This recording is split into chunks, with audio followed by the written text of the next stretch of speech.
why use St Barts to cover the topic of evolving values and societies? And why do this from Shanghai, China? Well, this is because we're talking about just that, evolution. And evolution has to do with people going places. Before it was different. Before you could live in one place, spend your whole life there, and barely be exposed to anyone who didn't belong to your culture. Now it's different. Now everybody goes everywhere. And this is what has happened in St Barts, and this is what is happening also in China. Values are evolving, societies are evolving, and this is what we're going to be talking about, how we can deal with this evolution and those changes.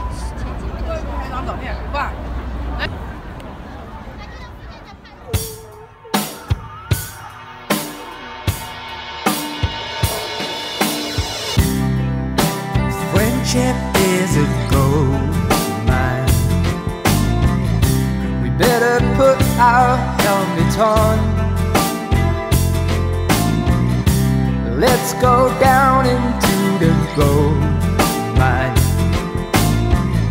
Is there a downfall yet to come? Is this a margin of the time? Is this the way your colors shine? This friendship is gold mine. Hey, is it a rash thing to do? This friendship is a gold mine. To make a good friend, family.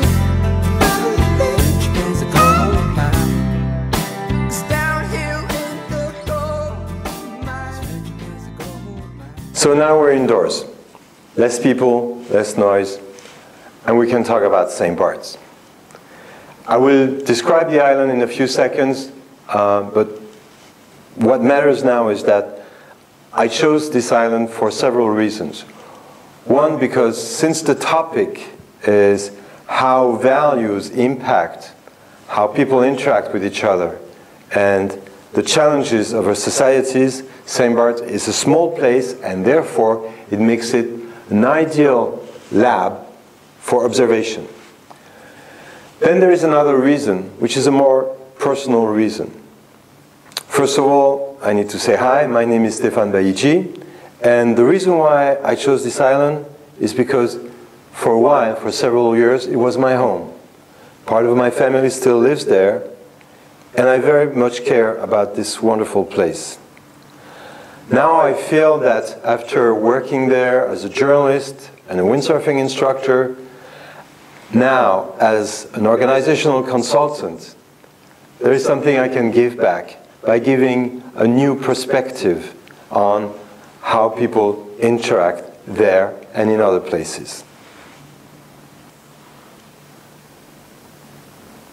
Let's talk about the geography and the history of the island.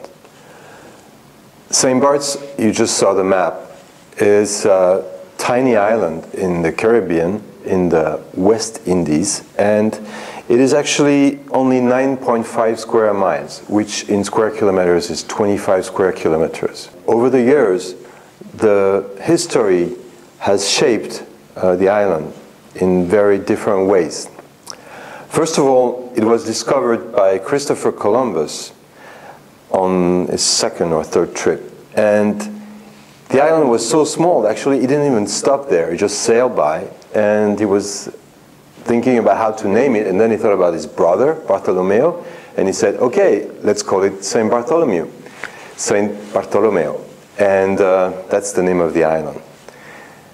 It's interesting to see that actually such a small island has many names. It's called St. Barts or St Barts or Saint Barthélemy or St. Bartholomew. There's many, many, many names for St. Barts. And the island, for quite a few centuries, nothing much happened there.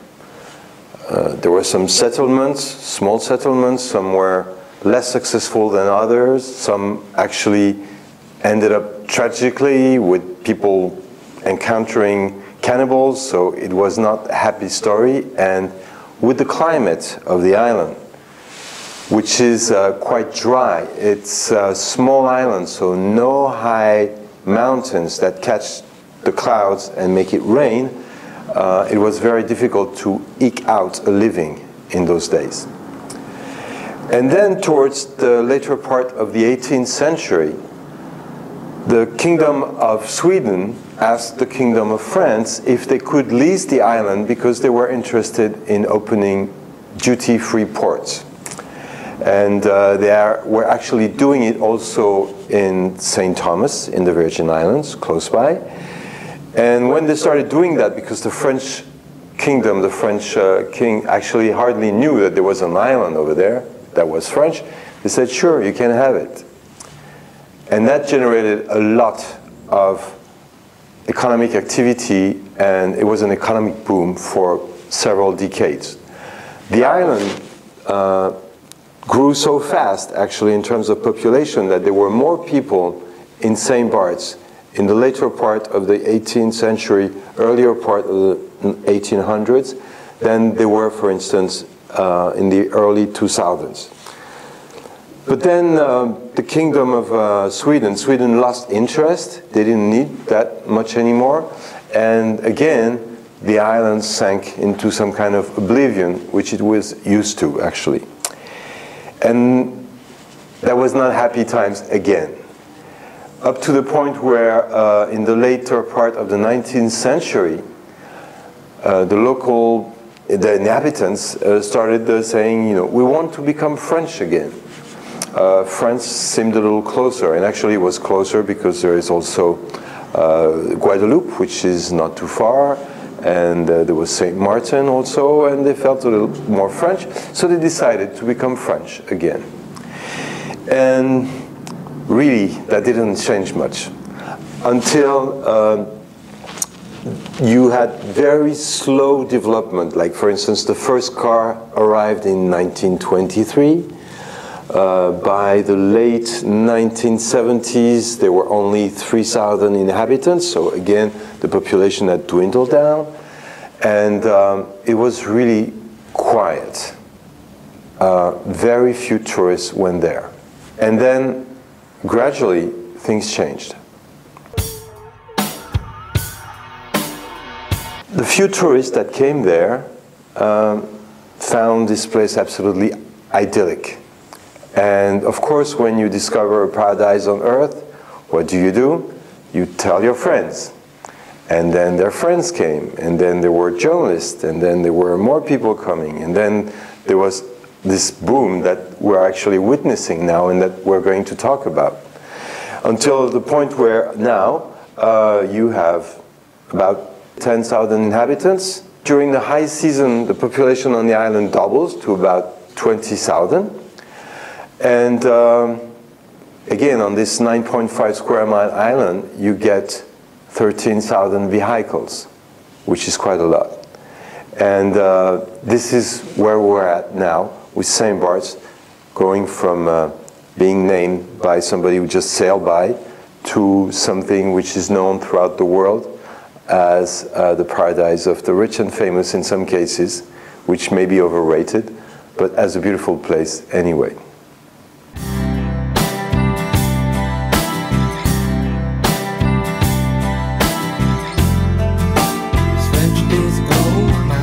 If you look at how human beings have evolved over a long period of time, for a long, long time, there was, of course, this notion of survival. It doesn't mean that survival was really hard. It appears that, after all, being a hunter-gatherer was not such a bad thing. But survival was really something that occupied mankind for a long period of time.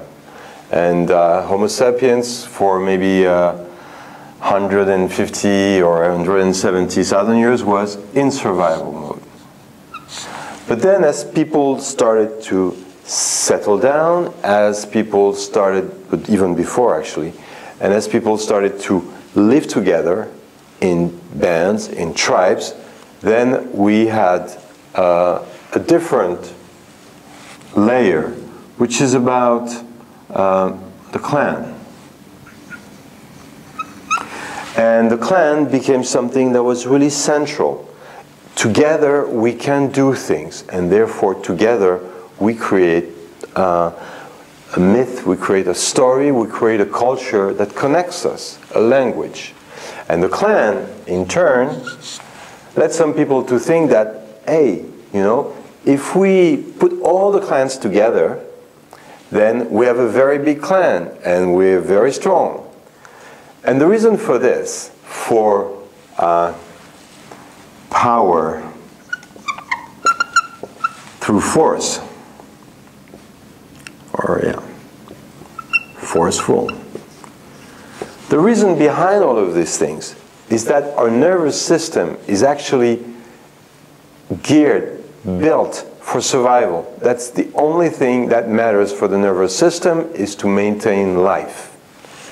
And survival was one way to do this, living together, listening to the older guys, the guys in their, maybe at first they were in their 20s and then they got up to their 70s or the 80s. Those people had good recipes and that was good for survival. And then you had all these things about people saying, okay, we want to have access to the resources because that's the best way to ensure survival, is to have a lot of resources. So let's put all those guys together. And then we moved on to another phase where some people said, hey, wait, this is too cruel, this is too violent, you know? And I mean, having all those people doing all those things just because they're being forced to do it, it's not nice. So then you have power through ideal. And the notion of a common ideal is really effective because it allows people to work and live together without fighting so much, but actually collaborating more. So then we had bigger societies, and you see that as we moved on for many thousands of years, then to, again, quite a few thousands of years, to quite a few hundreds of years, you've seen this all over the place. Now, we don't want to be stuck too much in categories, but this is what you saw in the Middle Ages, for instance. This is also what you saw with the Taliban. And the power through a common ideal is more recent, most of the time. And this is something that you saw when you say, we want to have a constitution. That's one of the ways you look at this. We want to have a safe country, sovereign country. And that, over time, was so effective that this generated a lot of wealth. And this wealth is connected to personal success. And personal success is something which is very much present in our society nowadays. Of course, as I'm talking about the big picture, you can also imagine what it is like in an island like St Barts. You can see all of those things, but I will get back to this in a second. And personal success is really great. To make a very big shortcut, the rationale behind it would be, if I own 10 sports cars, this is great for me because it means that I earn the money, but it's also great for the people who actually wash my cars, fill them up with gas, and so on. So it's about creating wealth by creating wealth, which is really nice. And this we have seen evolving over history again. And this is quite recent. Actually, you could say it goes back to maybe the Industrial Revolution, and it has been very visible in the last few decades in whole countries or in whole continents. And actually, this is kind of covering the world right now. And then you have another layer of value systems, which is connected to environment.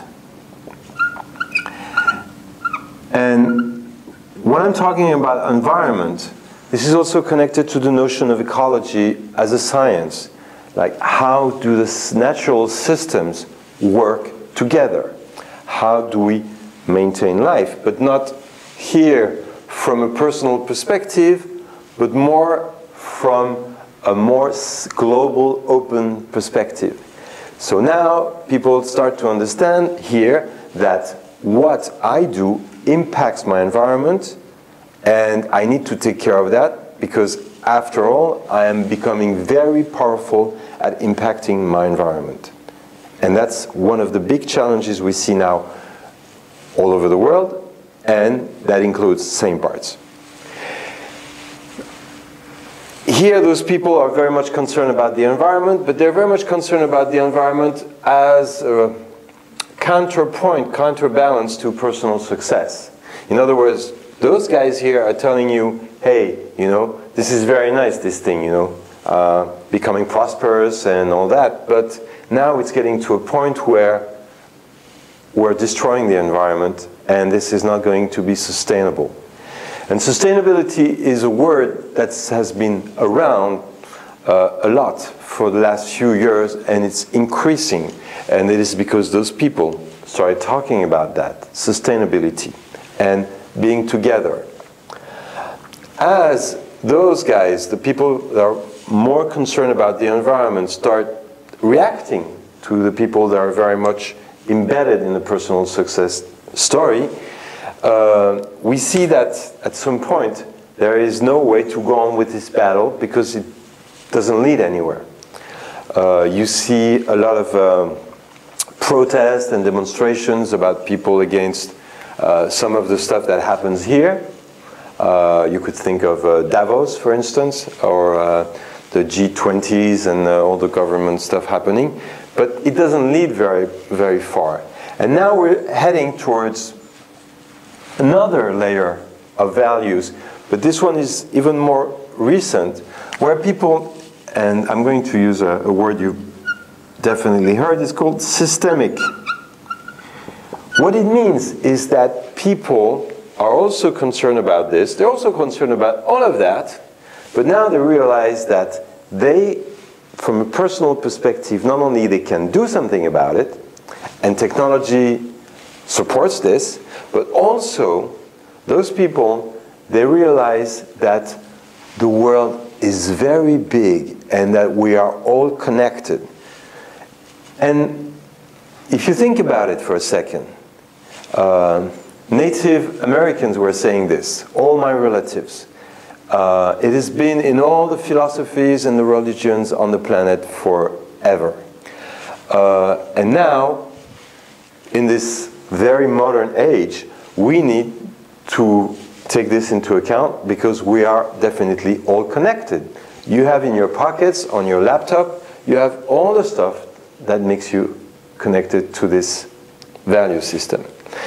So now, just to recap, for many thousands of years, this was the way to go. 100% of the population lived there. And then more people lived there. And then more people lived there. I mentioned the Middle Ages earlier. And then more people lived there. You could think of the United States in the 18th century, 19th century. And then more people live there. You can think about the world in general nowadays because everybody wants to be successful. Money successful, I mean. And then over the last 50, 70 years, people have been starting to worry about the environment and collateral effects.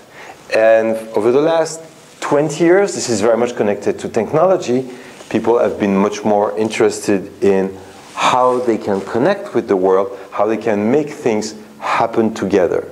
This is not the end. There is more stuff coming up. But we don't know what it is yet. And that's the challenge we see now in an island like St. Barts, from the way it is organized, or in larger societies, is that a lot of people still function with this, and more people are functioning at that level, and that doesn't sit well, because the connection between the two is not easy. There are some people that when things don't go too well, they say, let's go back. And there are some people here that start to say, things don't go well, let's go forward. So obviously here, it's about enforcing laws, and it's about making more money. Here, it's about creating a more sustainable environment, and here it's about making sure that this environment is connected to the rest of the world, or the island in this case.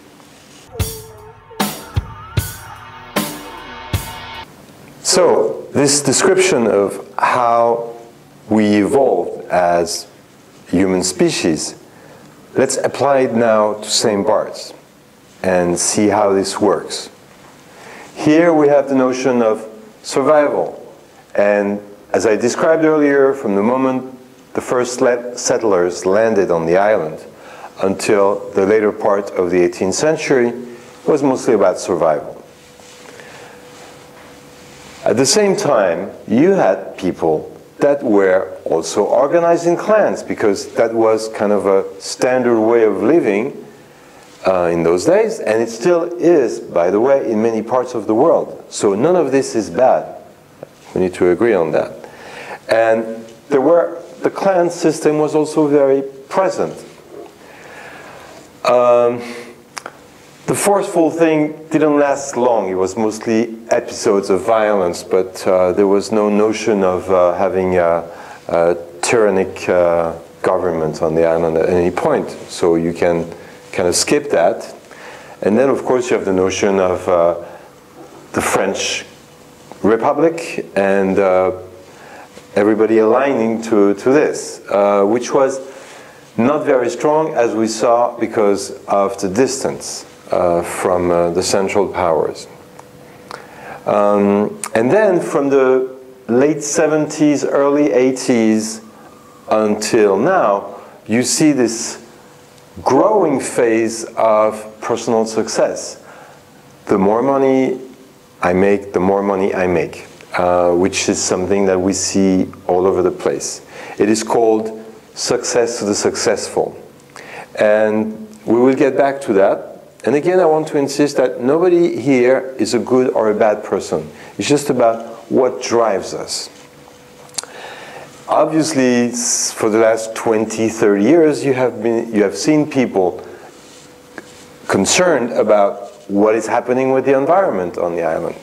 Are our beaches staying clean? Are roads safe? Are animal species being protected? And so on. Which gave rise, for instance, to the creation of marine preserve around the island about 15 years ago.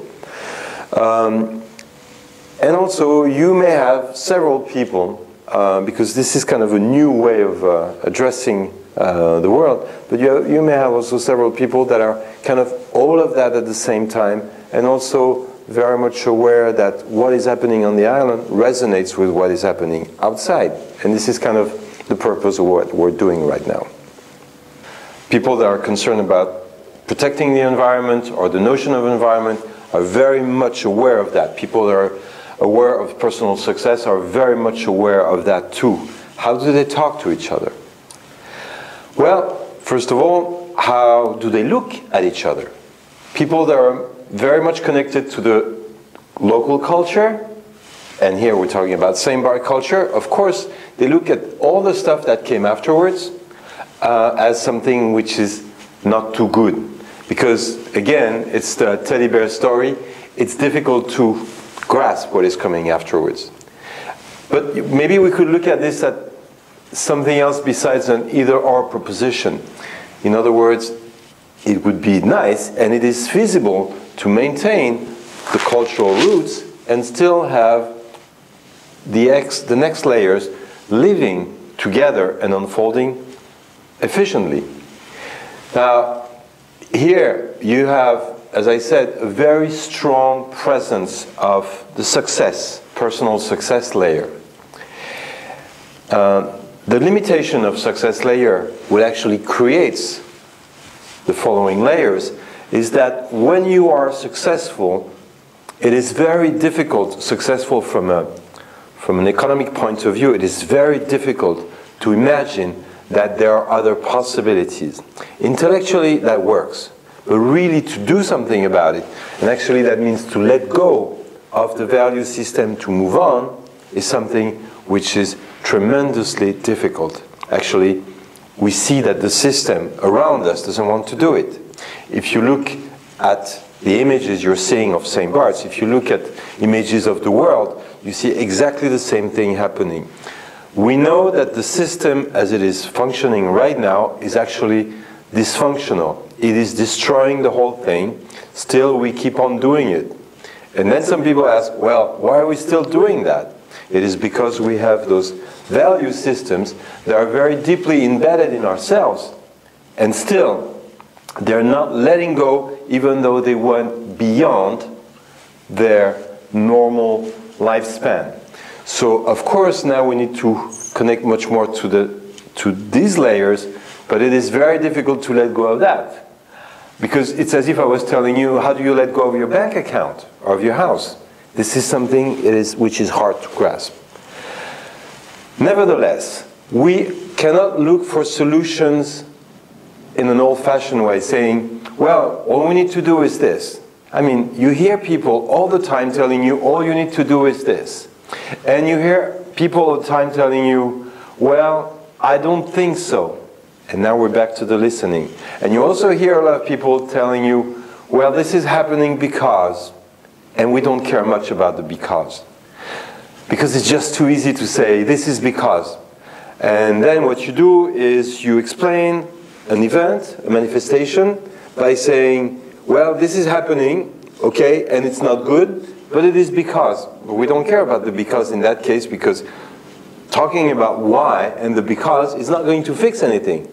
You need to look at what can be done. And this we will cover a little later.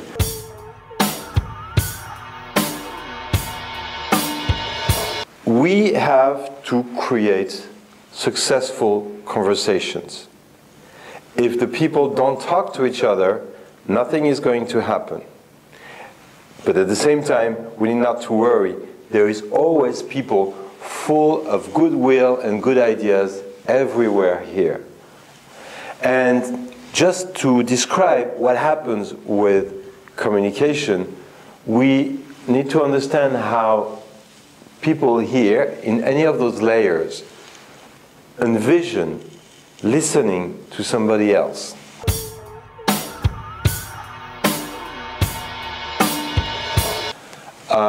The main problem, the main challenge we see in communication when people share their ideas is when someone says, or doesn't say it actually, my reality is better than your reality. This is when we have problems. And who actually is to say that their reality is better than somebody else? In the 21st century, in this part of the 21st century, we cannot say this anymore. Maybe that was okay 100 years ago, but not anymore. That's something we need to move on from.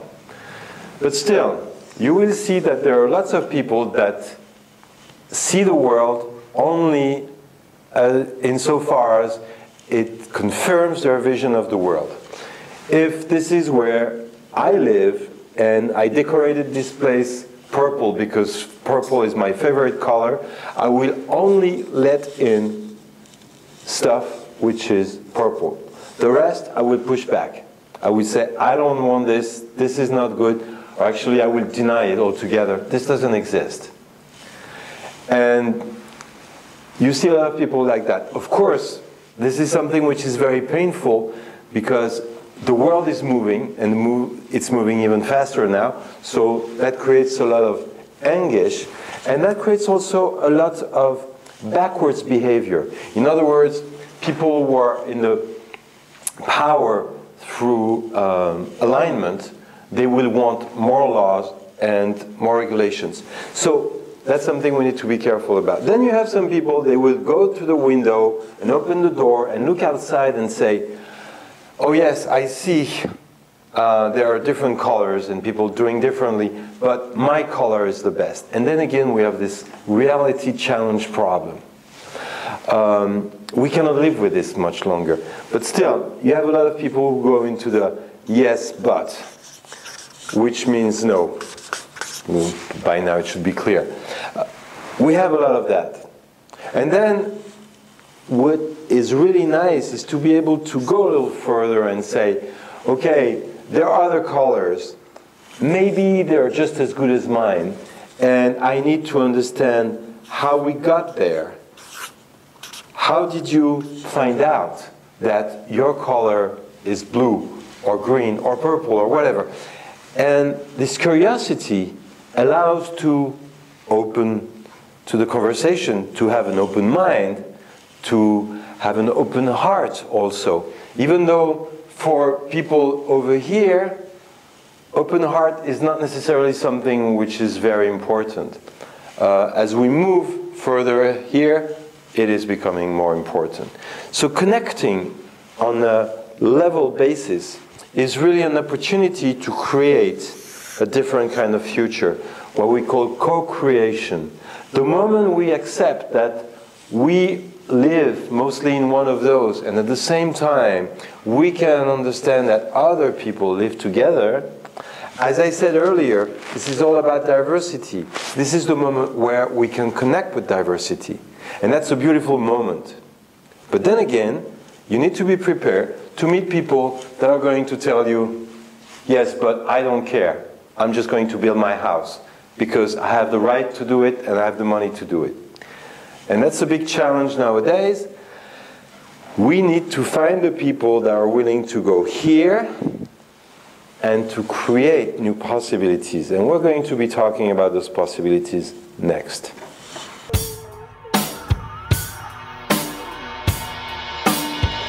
So now we just saw how important it is to listen actively to understand what is being talked about. At the same time, there is a big enemy, which is to explain why something happened, the because. Rather than looking for symptoms and causes, we're going to look at how things work together, how they feed each other, like loops, where something keeps happening and generates more of itself.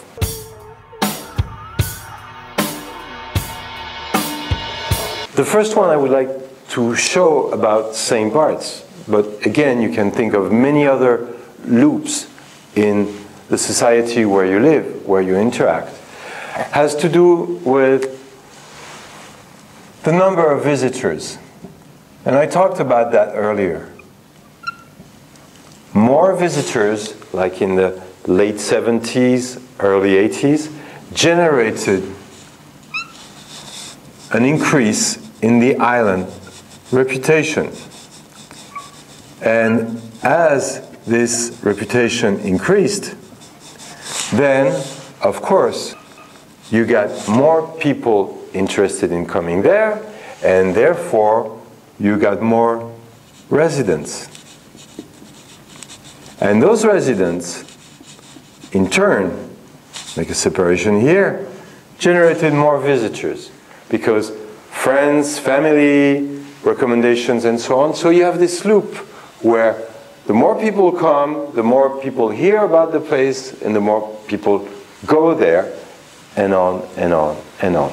This is one of the first loop that we can describe regarding St. Barts.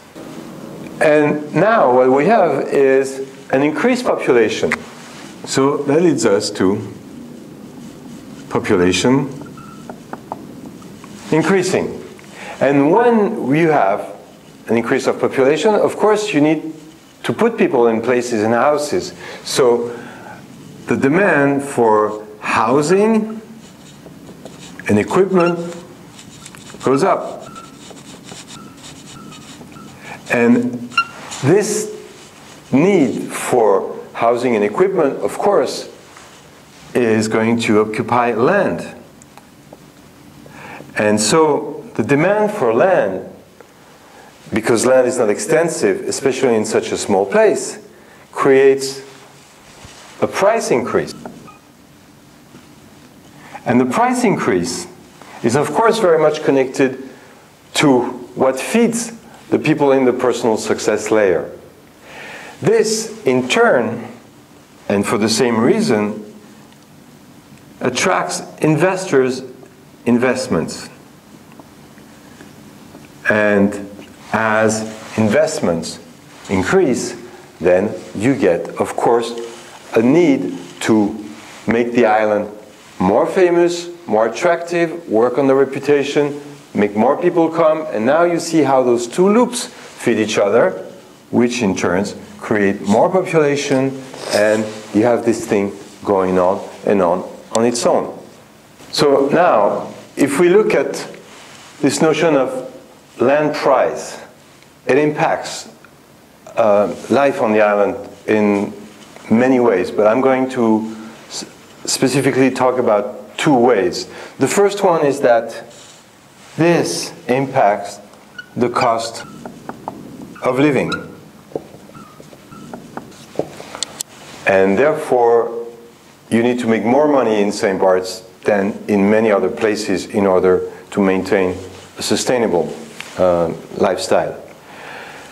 The cost of living also impacts the cost of transportation.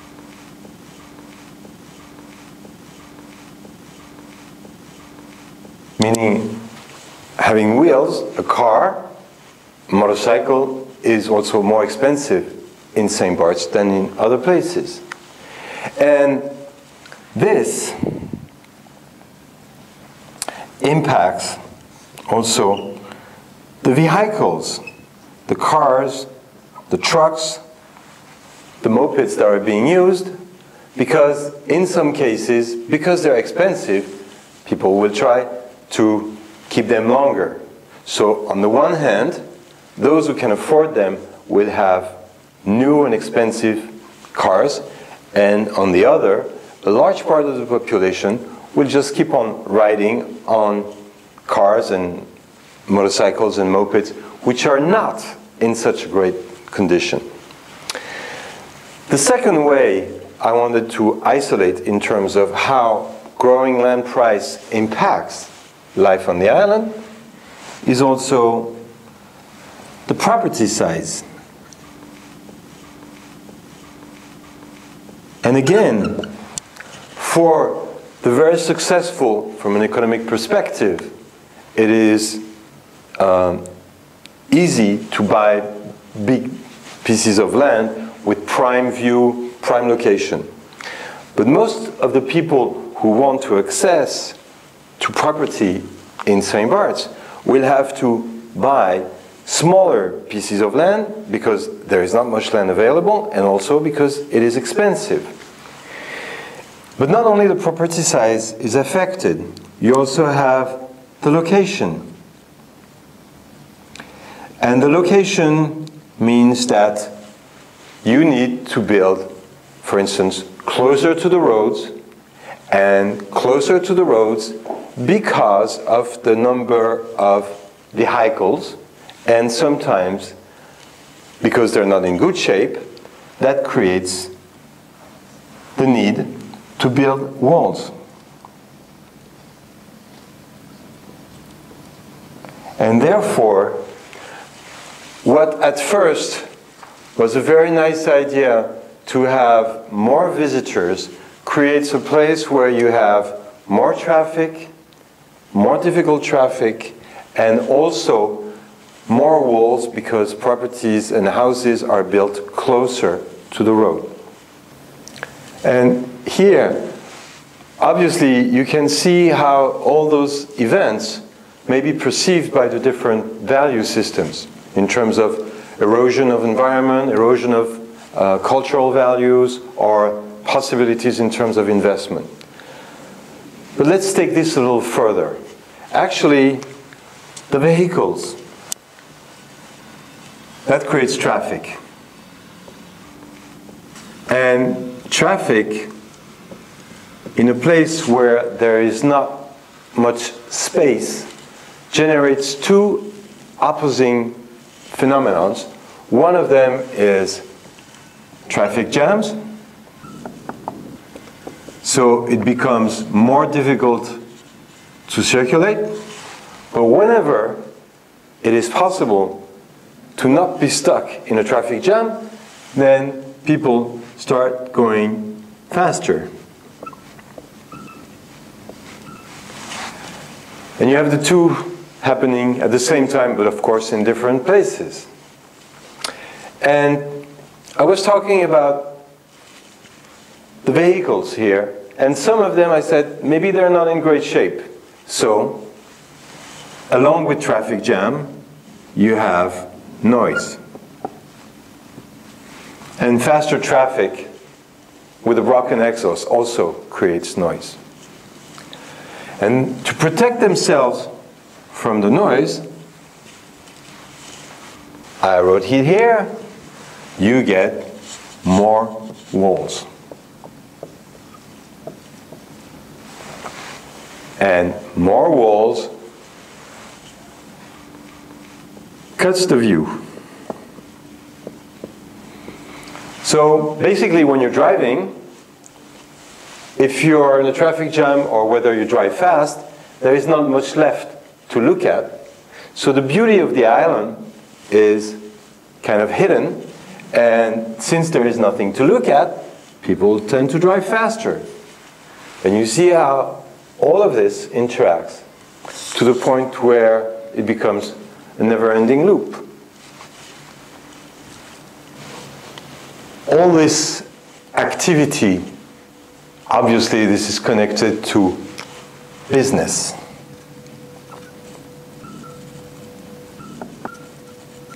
And business keeps people busy. And everything here has to do with how busy people are, and therefore now we end up with busyness.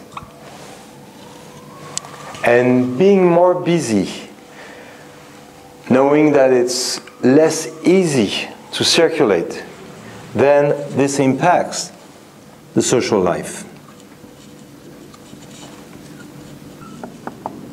Which means that social life diminishes. People see each other less, and also it's an island, so at times maybe it feels a little repetitive to get together, which creates many excuses for being less attracted to social life. And therefore, because there is less attraction to social life, people give more attention to their business. And that is what you could call the social aspects, psychosocial aspects of all this description here. Quand je rencontre un feu rouge, je le grille sans m'en faire. Mais pas question que je bouge quand il passe au vert.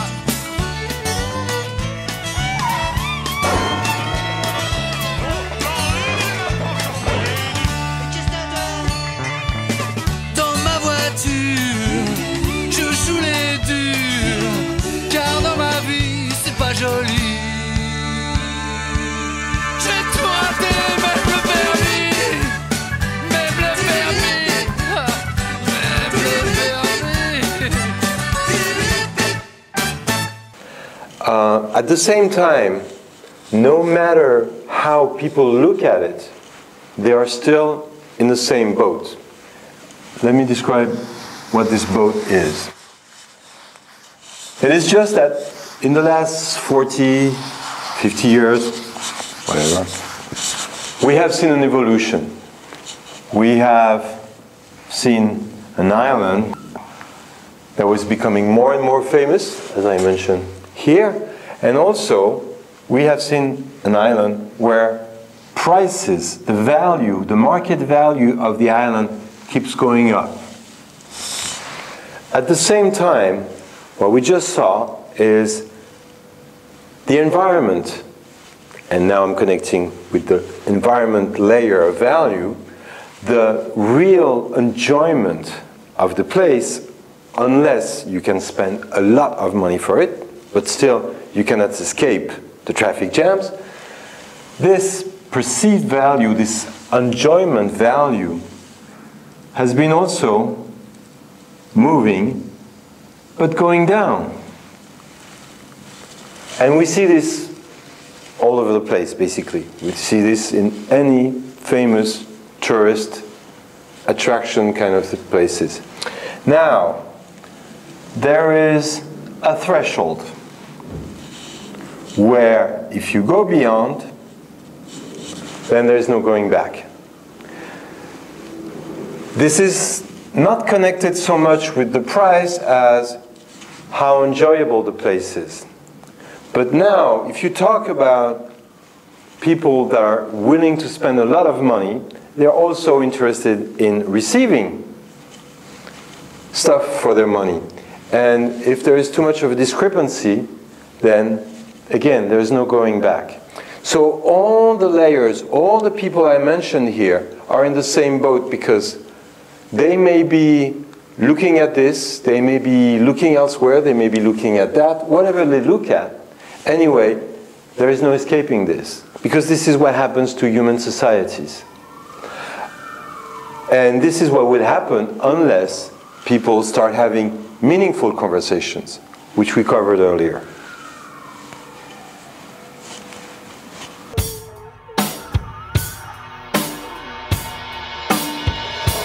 We shouldn't watch this situation either on the island of St Barts or anywhere else as if you were witnessing a train wreck. Any of those places, once you identify them, rather than trying to solve the problem by more regulation or by throwing more money at it, which is part of the reactions of some of the value systems we looked at earlier, but maybe we could look at this from another perspective in terms of what we call leverage points. For instance, you could think about housing. What does that mean, housing? The basic need of a human being is to have walls and a roof. Now, maybe we can look at the way we live in a place can be revisited. Because, by the way, who knows how we're going to live 25 years down the road? Maybe it has nothing to do with the way we live right now, because the way we live right now has nothing to do with the way we lived 50 years ago, or even more so, 100 years ago. So with the acceleration of human society, we need to be more flexible. Maybe we don't need to pour so much concrete in order to live somewhere. Now we can think also about the social structure. What is it going to be like? Are we going to live in small families until the elderlies go to some place where they remain alone? Or are we going to create more communal places where people take more care of themselves and feel that they don't need to be so busy in order to be happy? Because here there's a total discrepancy between the level of busyness and the level of happiness. So you could also look at traffic, for instance.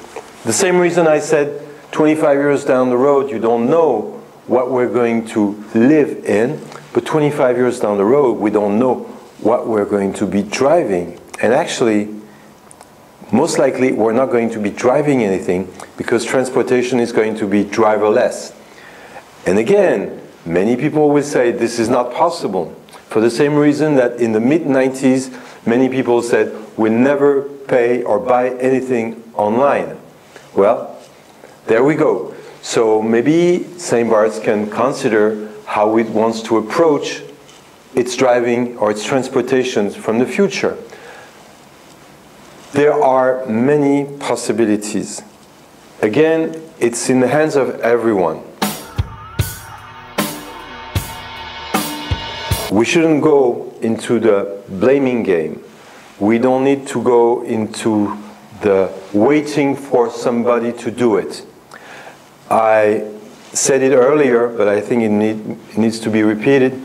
No reality is better than someone else's. In other words, it could be the owner of a nice villa.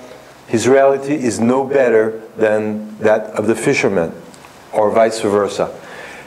There is a tremendous need for listening to each other and looking into the future so that this point of no return doesn't happen.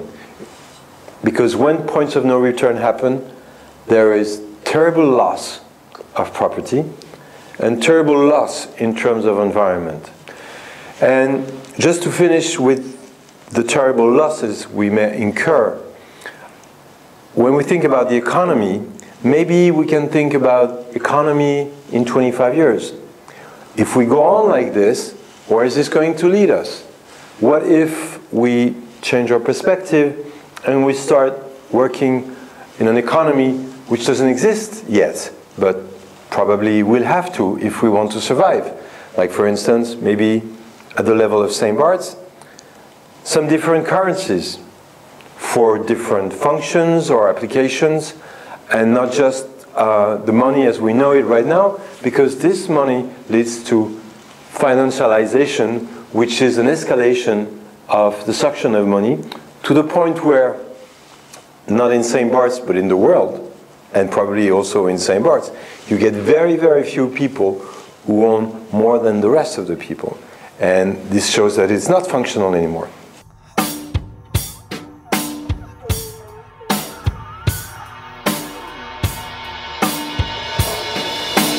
We began on the streets of Shanghai, and then I spent most of the time talking about the small island of St Barts. So on the one hand, you have 25 million people, and on the other hand, you have 10,000 people. What is the connection? Well, the connection is that everything we covered follows the same patterns. It manifests differently, of course, because of the location and the number of people, but this is the same story. And the story is that if you look at the big picture, at the macrocosm, not much can be done. This is the realm of the headlines. But if you look at the microcosm, the realm of the individual, then we are all much more powerful than we think.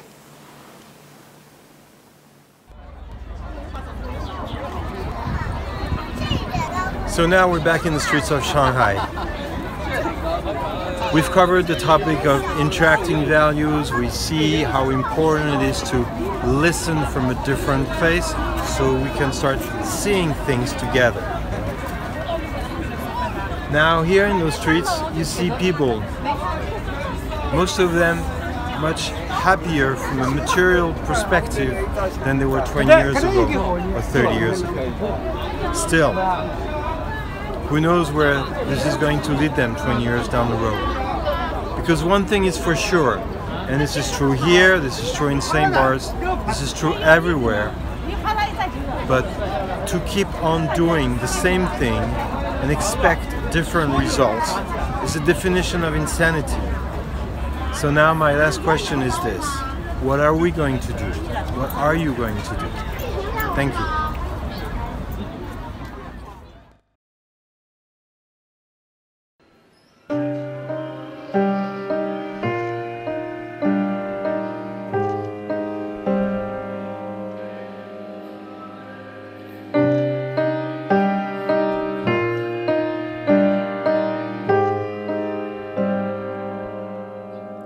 You are freezing out anything you comprehend. Have your distance. I'll keep my love for someone else. I feel hot. I'm warming up my newborn dreams.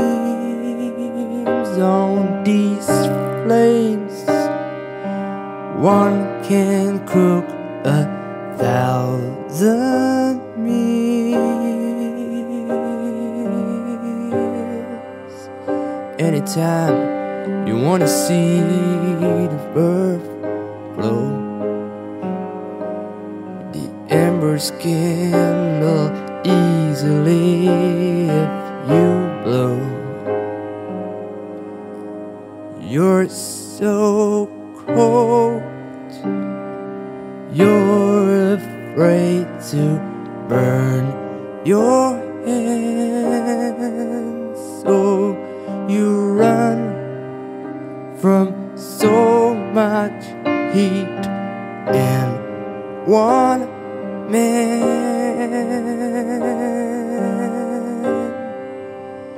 Anytime you wanna see the verb glow,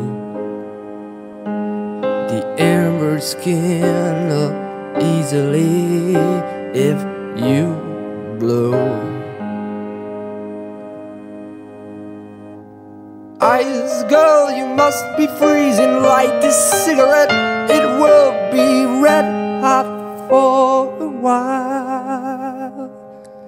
The smoke will keep you warm for some time.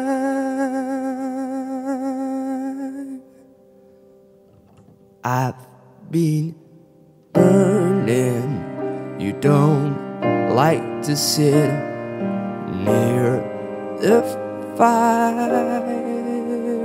It's electric, this short circuit on your main live wire. Anytime you wanna see the verve glow, all that you have to do is to blow. To blow off this veil of snow.